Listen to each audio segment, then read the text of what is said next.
আসসালামু আলাইকুম, সবাইকে ঈদ মোবারক। পবিত্র ঈদুল আজহার এই দিনে সবাইকে জানাচ্ছি আন্তরিক শুভেচ্ছা ও মোবারকবাদ। সম্মানিত দর্শক শ্রোতা, পবিত্র এই ঈদে অর্থাৎ কোরবানি অর্থ হচ্ছে ত্যাগ করা। কি ত্যাগ করা? মানুষের ভিতরে যে পশুত্ব আছে, প্রত্যেকটা মানুষের ভিতরেই কালো সাদা দুটো জিনিসই বাস করে। তার ভিতরে যে কালো জিনিসটা আছে বা পশুত্ব আছে, সেই পশুত্বটাকে হত্যা করা হচ্ছে এই কোরবানির মর্মার্থ।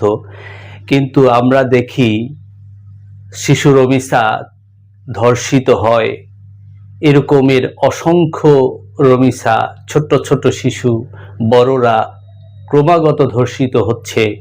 ক্রমাগত যত্রতত্র যেখানে সেখানে ঠুনকো তুচ্ছ ছোট কিছু ঘটনায় একে অন্যকে হত্যা করছে, একে অন্যকে আঘাত করছে, মারামারি করছে। কিন্তু যে সেই প্রকৃত যে ত্যাগ তিতিক্ষা, সেই ত্যাগ বা পশুত্ব কোনোভাবেই তাড়ানো যাচ্ছে না, মানুষের মন থেকে যাচ্ছে না। কারণ এই আল্লাহ তাআলা এই কোরবানি দিয়েছে যে মানুষের ভিতরে যে পশুত্ব সেটাকে দূর করার জন্য, এবং সর্বক্ষেত্রে এটা সামাজিক জীবন, ব্যক্তিগত জীবন, রাষ্ট্রীয় জীবন, অর্থনৈতিক জীবন, সকল ক্ষেত্রে সেই যে ত্যাগ তিতিক্ষা করে একটি সুন্দর জীবন, সুন্দর সমাজ গঠন করার জন্য।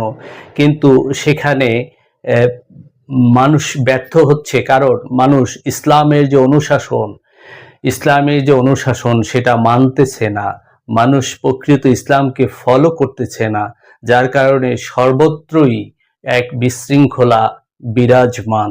মানুষ তার মুসলমানিত্ব বাদ দিয়ে সে অন্য ধর্মকে অনুসরণ করে, অন্য ধর্মের মানুষদেরকে অনুসরণ করে নিজের জীবন যাপন করে, যার কারণে খুব সহজেই অন্য ধর্মের সকল আচার বিচার অনাচার সবকিছুই আমার মুসলমানদের ভিতরে চলে আসতেছে, এবং মুসলমানরা অস্থির হয়ে যাচ্ছে, মুসলমানরা দুর্বল হয়ে যাচ্ছে।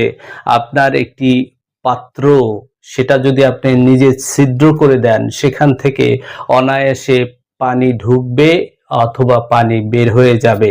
ঠিক তদ্রূপ আজ মুসলমান তার মুসলমানিত্বকে ত্যাগ করে অন্যান্য ধর্মের বিধর্মীদের কুসংস্কার বা কালচার বা ব্যাড কালচার, সেগুলোকে মুসলমানের ভিতরে নিয়ে আসার কারণে আজ মুসলমান অনেক দুর্বল, অনেক নির্যাতিত, নিপীড়িত সারা পৃথিবীতে। এবং আমি বলি আমার দেশের কথা, আজকে কিছু কথা না বললেই নয়। চারদিকে শুধু অশনি সংকেত দেখা যাচ্ছে।